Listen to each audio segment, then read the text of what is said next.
ഒട്ടകത്തിന് ഇടം കൊടുക്കുന്ന പോലെ പിന്നെ ഞാൻ അവിടെ നിന്ന് ഇറങ്ങൂല. സ്റ്റേജിൽ നിന്നാണെങ്കിലും സിനിമയിൽ നിന്നാണെങ്കിലും മിനി സ്ക്രീനിൽ നിന്നാണെങ്കിലും ഞാൻ ഇറങ്ങിയിട്ടില്ല. ആ ഗുരുവിൻ്റെ അനുഗ്രഹം കൊണ്ട് തന്നെയാണ്.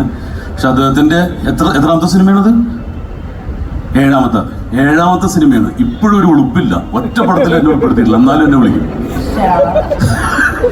ഞാൻ ഷാജിയിലൊരു സീൻ തന്നു, ഞാനും ജാഫർക്കും കൂടി ഉള്ളത്. പക്ഷെ ഇവിടെ ഞാൻ കട്ടാക്കണ്ട, അത് കട്ടാക്കിക്കോളാൻ വേണ്ടട്ടാ. അപ്പോ പക്ഷെ ഞാൻ നാദൃശിക്ക് വിളിക്കുന്നതിന്റെ വിളിപ്പുറത്തായിരിക്കും. കാരണം ഈശോ എന്ന് പറഞ്ഞൊരു പടത്തിന് ആവശ്യം വന്നപ്പോഴും ഞാൻ അദ്ദേഹത്തിനോടൊപ്പം ഉണ്ടായിരുന്നു. ജയസൂര്യക്ക് വേണ്ടിയിട്ട് കൂടി അതേ എത്തി. അപ്പോ വളരെ സന്തോഷം തോന്നുന്നത് മറ്റൊന്നുമല്ല. അഷറഫ് പിലാക്കൽ എന്ന് പറയുന്ന സംവിധായകൻ, അദ്ദേഹം 8 സിനിമകൾ ചെയ്തിട്ടുണ്ടെന്ന് പറഞ്ഞു. അദ്ദേഹം ചെയ്തിട്ടുള്ളത്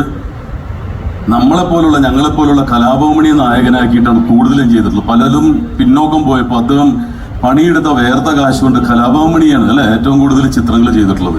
അതിൽ താങ്കളോട് കടപ്പാടുണ്ട്. ഞങ്ങളുടെ സഹോദരന് വേണ്ടിയിട്ട് ചെയ്തിട്ടുള്ള സിനിമകളാണ്.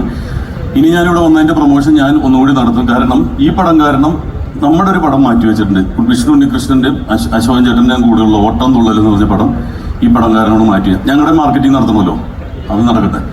പിന്നെ കൈലാശിനോടൊപ്പമുള്ള പെരുങ്കളിയാട്ടം എന്ന് പറയുന്ന സുരേഷ് ഗോപിയുടെ പടവും അത് മാറ്റിവെച്ചതല്ല, അതിൻ്റെ കൂടി മാർക്കറ്റിംഗ് നടത്തിയെന്നുള്ളൂ. ജയരാജ് സാറിൻ്റെ പടമാണ്. അതിനെ ഇത്രയും പേര് പല പടങ്ങൾക്കും എൻ്റെ കാണാൻ വരാറില്ല. ഇത്രയും പേര് കണ്ടാൽ നമ്മുടെ പടമൊക്കെ വിജയിക്കും. അപ്പം ഈ സാന്നിധ്യം എല്ലാ പടത്തിലും വേണമെന്ന് അപേക്ഷിക്കുന്നു. ഓവർ ടു എന്താ പറയേണ്ടത്, പിന്നെ ഏത് രീതിയിൽ അഭിസംബോധന ചെയ്യേണ്ടത്?